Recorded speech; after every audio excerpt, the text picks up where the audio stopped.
Regenerate immortal episode की starting में कई सारे नासेंट सोल्स कल्टीवेटर मैसेंजर्स को वह उन्हें ऑफर देता है। अगर तुम में से कोई नेक्स्ट सोल फॉर्मेशन पर ब्रेक करता है तो इस प्लैनेट को पावरफुल रैंकिंग में फोर्थ रैंक में सेलेक्ट हो जाएगा, जो कि यह सुन काफी शॉक होते हैं। और वह कहता है उसके लिए तुम्हें मॉर्टल ह्यूमंस में और भी स्पिरिचुअल रूल डालने को कहता है, जिससे उनके वह मास्टर की कल्टीवेशन पावर इंक्रीज होगी। तो झाओ युन मैसेंजर को कहता है कि मेरे क्लैन में कुछ ही मॉर्टल कल्टीवेटर्स हैं, जिससे उनकी कल्टीवेशन पावर खत्म हो सकती है, और यह सब करने की वजह से नॉर्मल ह्यूमंस को काफ़ी सफ़र करना पड़ सकता है। तो इस पर आप दोबारा विचार करें। तो वह मैसेंजर गुस्से में उस पर भड़कने लगता है, जिससे मौका देखकर हुआयुन उनकी बातों का समर्थन करता है और वह उन्हें कहता है कि मेरे क्लैन में कई सारे कल्टीवेशन डिसाइपल हैं, तो आप मुझ पर भरोसा करें और मॉर्टल ह्यूमंस पर स्पिरिचुअल रूट डालने की जिम्मेदारी मेरी है। तो वह उसे चूज करते हुए उसे एक टालिस्मान टोकन देता है और झाओ युन को उसकी इसमें मदद करने का ऑर्डर देता है, जिसे ना चाहते हुए भी झाओ युन को इस पर एग्री करता है। नेक्स्ट हम देखते हैं कि वह उसे वांगलिन से प्रोटेक्ट करने के लिए आया होता है और वह उससे कहता है अगर मैसेंजर का आदेश नहीं होता तो मैं तुम्हारे जैसे एविल क्लैन के बंदे को बिल्कुल भी बचाने नहीं आता। तो हुआ यून उनसे कहता है कि अगर मैं मरा तो मैसेंजर तुमको तो डेफिनेटली नहीं छोड़ेगा। तो वांग लिन झाओ यून से कहता है जो भी इसको प्रोटेक्ट करने के लिए आएगा वो मेरे हाथों मारा जाएगा। फिर वह देखता है कि यह तो वही वांग लिन है, यह 400 सालों के बाद इतना पावरफुल कैसे हो गया, और वह उसे किल करने के लिए अपने दोनों आर्टिफैक्ट से उसे पर अटैक करता है, जिसे वांगलिन डिफेंड करने के लिए अपने सोल फ्लैग से कई सारे ड्रैगन बना के उस पर अटैक करता है। जिससे डिफेंड करने के लिए झाओ युन अपनी बहुत ही बड़ी स्पिरिचुअल बॉडी से वांगलिन के दोनों ड्रैगन्स को पकड़ लेता है और वह उसे तोड़ देता है, जिससे वांगलिन भी काफी इंजर्ड हो जाता है।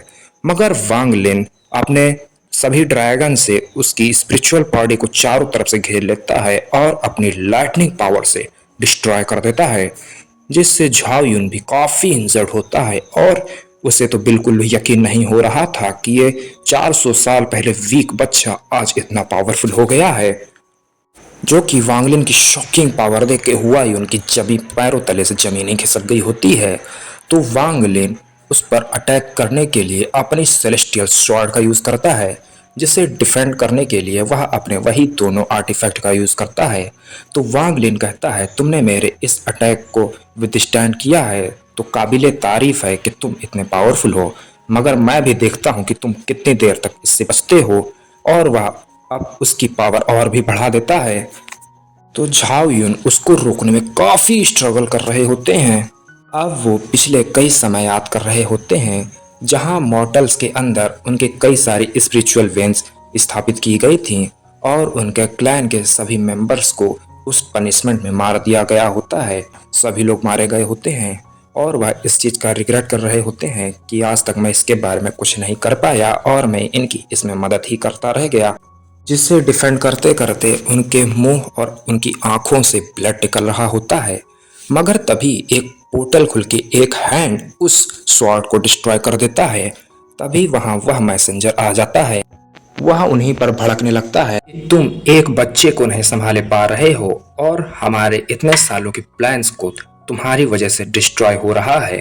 तभी वह मैसेंजर वांगली पर भड़कने लगता है कि मेरे इतने हजारों सालों के प्लान को तुमने डिस्ट्रॉय किया है, मगर तुम मुझे तुम्हारे पास जो हेवनली पर्ल है अगर वह मुझे दे दो तो मैं तुमको एटलीस्ट जान से तो नहीं मारूंगा। जहाँ यह सब सुन के वह दोनों शौक होते हैं, तो वांगलिन भी काफी शौक होता है कि आखिर इस बुढ़े को मेरे हेवनली पर्ल के बारे में कैसे पता चला। जिस पे वांगलिन काफी गुस्सा होता है और वह कहता है साले मैं भी देखता हूँ मेरे होते हुए यहाँ इसको कौन बचा के ले जाएगा, और मैंने पहले ही कहा जो भी हुआ ही उनकी मदद करेगा वो डेफिनेटली चाहे गॉड ही क्यों ना हो मेरे हाथों से मारा जाएगा।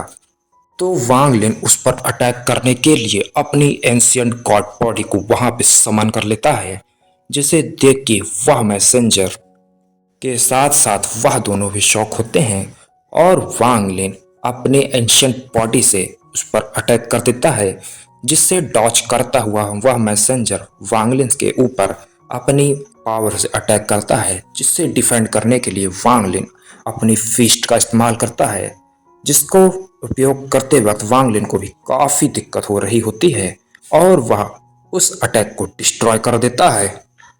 तो वह मैसेंजर काफी गुस्से में कहता है कि तुमने मेरी बात नहीं मानी तो तुम तो मरना ही डिजर्व करते हो, और वह अपने टावर से वांगलिन पर अटैक कर देता है, जिसे डिफेंड करने के लिए वांगलिन अपनी एक्सट्रीम लाइटनिंग का उपयोग करता है, जिसे देख के वह मैसेंजर तो वहां से डर के भाग लेता है और वह उसे डिफेंड करने के लिए अपने टावर का यूज करता है। हम देखते हैं कि वह टावर भी उससे डिस्ट्रॉय हो जाता है, जहां वह लाइटनिंग उस मैसेंजर की ओर बढ़ रही होती है, जिससे बचने के लिए वह मैसेंजर झाओयुन को उसके आगे कर देता है और वह वहां से निकल पाता। तभी झाओयुन अपने स्पिरिचुअल हैंड से उसे कुछ समय के लिए होल्ड कर लेता है। जहां मैसेंजर कहता है तुम्हारा इसका क्या मतलब है, तो झाओयुन कहता है अगर मैं मर रहा हूं तो मेरे साथ तुम भी यहाँ से सुरक्षित कैसे बच के जा सकते हो।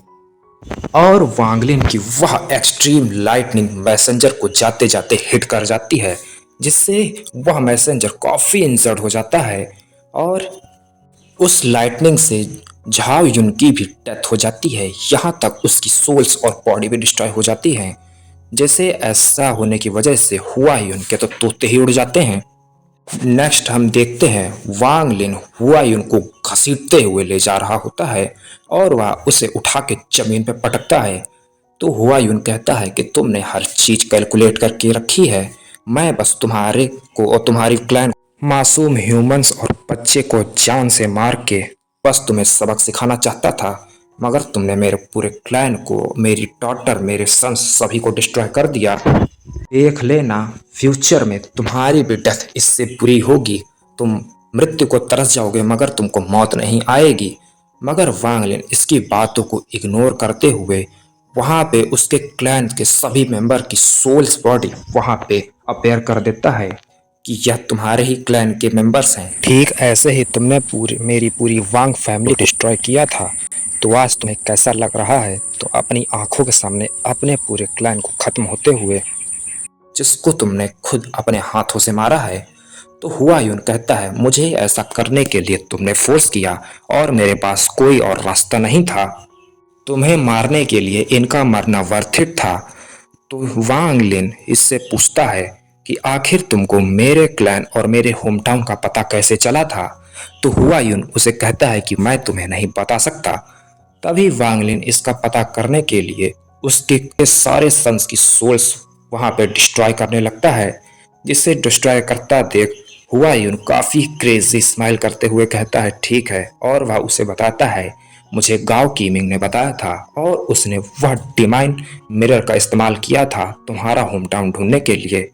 और वांग लिन इस नाम को याद करता है और वह उसके लिए जाने से पहले उसे मारने के लिए उसी के क्लैंस के मेंबर्स, उसके सन्स और उसके सोल्जर्स वहां पे एक साथ लाके हुआ यून को उसके अंदर फेंक देता है।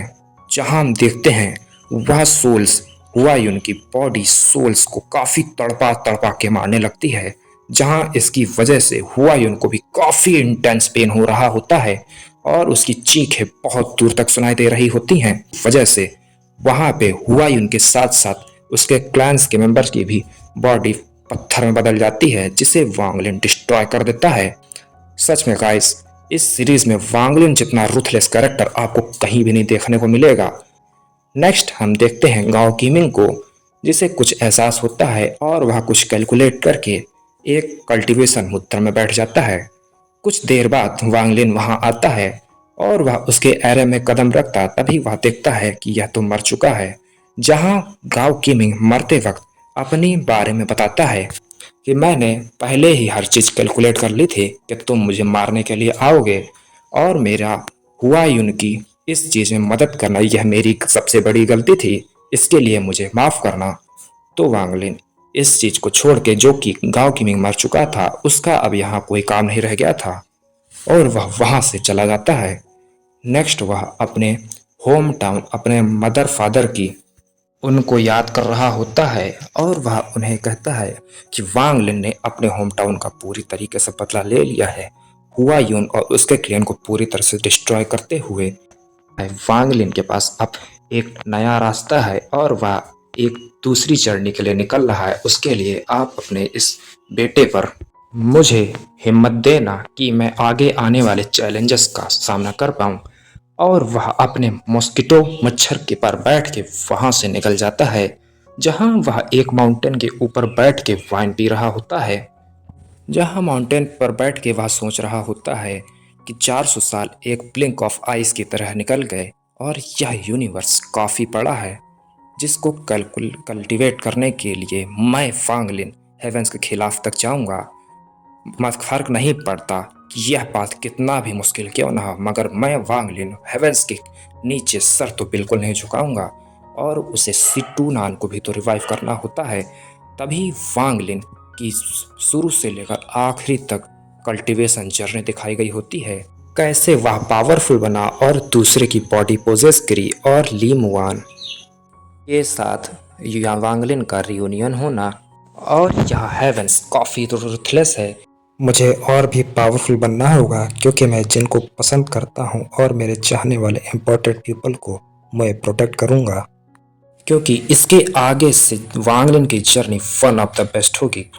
यहाँ से वांगलिन को असली चैलेंजेस मिलेंगे। यहीं पर हमारा आज का यह एपिसोड खत्म होता है। मिलते हैं नेक्स्ट एपिसोड में। लाइक एंड सब्सक्राइब करना मत भूलना। मिलते हैं नेक्स्ट एपिसोड में।